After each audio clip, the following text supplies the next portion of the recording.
សន្ធិសញ្ញាថាព្រមព្រៀងរៀបរៀងជាច្បាប់សម្រាប់ខ្មែរបញ្ចប់ជម្លោះឆ្លោះឥតល្ហែងគឺជាដំណើរខ្មែរទុកមក23តុលា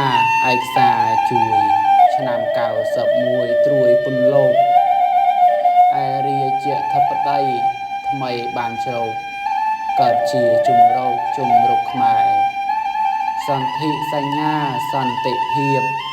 បរទេសសារភាពរៀបចំប្រែសងសាច់ឈាមស្រស់របស់ខ្មែរ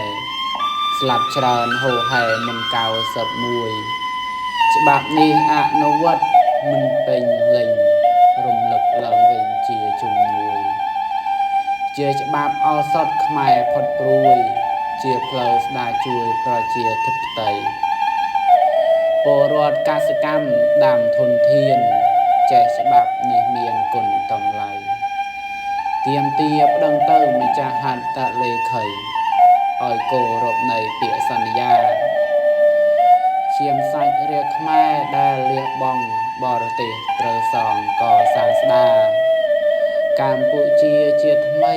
តាមដំណាក់កាល23តុលាឆ្នាំ91